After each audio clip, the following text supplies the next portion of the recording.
السلام عليكم ورحمة الله وبركاته. الحمد لله رب العالمين والعاقبة للمتقين ولا عدوان إلا على الظالمين، وصلوات الله وسلامه على سيدنا ونبينا وشفيعنا وحبيبنا ومولانا محمد وعلى آله وأصحابه ومن دعا بدعوته إلى يوم الدين. أما بعد، প্রিয় দিনী ভাই এবং বোনেরা, আমরা পৃথিবীতে সফলতার সংজ্ঞা বিভিন্নভাবে রূপায়িত করি। কারা সফল কাম, হু আর সাকসেসফুল, কারা সফল কাম আল্লাহর কাছ থেকে জানার চেষ্টা করি। আল্লাহ তাআলা কোরআন মাজিদের সূরাতুত তাগাবুনের 16 নম্বর আয়াত এবং সূরাতুল হাশরের 9 নম্বর আয়াত কারীমা ইরশাদ করেন, ওয়ামাই ইউকা শুহা নাফসিহি ফাউলাইকা হুমুল মুফলিহুন। যারা নিজেকে কৃপণতা থেকে বিরত রাখতে পারে, লোভ এবং কৃপণতা থেকে নিজেদেরকে সংবরণ করতে পারে, তারাই হচ্ছে সফল কাম।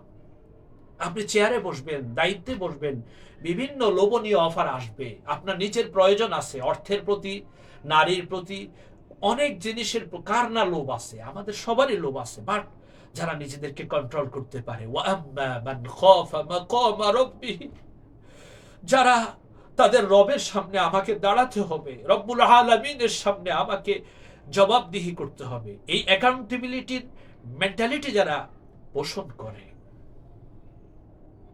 ওয়ানাহান নাফসা আনিল হাওয়া, এবং নিজের আত্মাকে নিজের খেয়াল খুশি থেকে বিরত রাখে।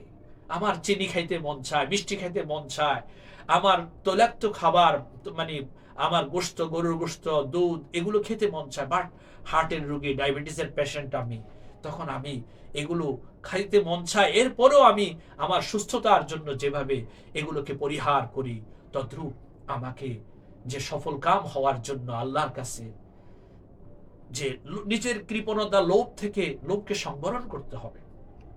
তাহলেই অর্থাৎ আমাকে দানের প্রতি, ইসলাম দানের প্রতি শুধুমাত্র উৎসাহিত করে যে আমার নিজের প্রয়োজন, আমি চেয়ারে বসলাম। জাতীয় জীবনে আজকে আমাদের এত সুযোগ সুবিধার পরেও আমাদের প্রতিষ্ঠানগুলোতে যারা দেশকে সার্ভ করবে, চেয়ারে বসে তারা মাসলাহাতি আউয়ালান, আমার স্বার্থটা, নিজের স্বীয় স্বার্থকে চরিতার্থ করার জন্য যেভাবে কারাপশন, যেভাবে দুর্নীতি, যেভাবে দুরাচারে আমরা আপ টু বটম পর্যন্ত লিপ্ত হয়ে পড়ছি, এ জাতির কখন ভাগ্যাকাশে নতুন চাঁদ উদিত হবে, যারা নিজেদেরকে সংবরণ করতে পারে, নিজের প্রয়োজন, নিজে ক্ষুধার্ত। আনসার সাহাবী এসেছে যে নিজে যে ক্ষুধার্ত, এরপরে আবু হুরায়রা থেকে বর্ণিত যে একজন আনসারের নিকট, মদিনা একজন আনসার সাহাবীর নিকট এক লোক আসলো, খাবার চাইলো। পরিবারের শুধুমাত্র তার এবং তার সন্তানদের খাবার ছাড়া ছিল না, সন্তানদেরকে ঘুম পাড়িয়ে দিলেন, আর নিচে তখন স্ত্রীকে মেহমানের সামনে খাবার পেশ করলেন, আর অপর প্রান্ত থেকে মেহমানকে বললেন যে আমি আমার স্ত্রীর সাথে খাবো। অপর প্রান্ত থেকে তিনি একটু আমতা আমতা করলেন, খাওয়ার ভান করলেন। এই ছিল নিজের প্রয়োজন, নিজের ক্ষুধা ছিল। সুতরাং যারা নিজেদেরকে এতটুকু ইউজড করতে পারবে, তারাই পারবে জাতির জন্য কিছু করতে।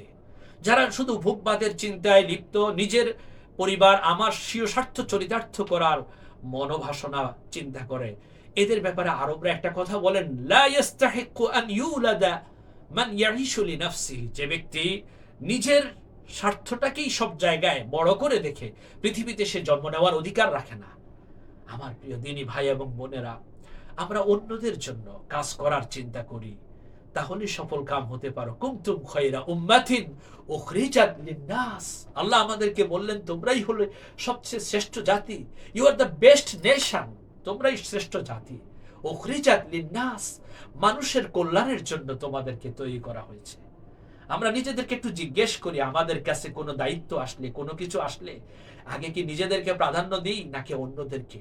পরের অভাব মনে করিলে চিন্তন, আপন অভাব খুব রহে কতক্ষণ।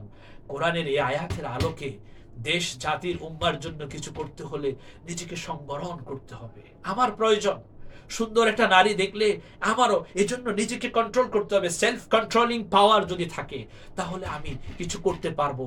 আল্লাহ আমাদেরকে তৌফিক দান করুক। আসসালামু আলাইকুম ওয়া রাহমাতুল্লাহি ওয়া বারাকাতুহু।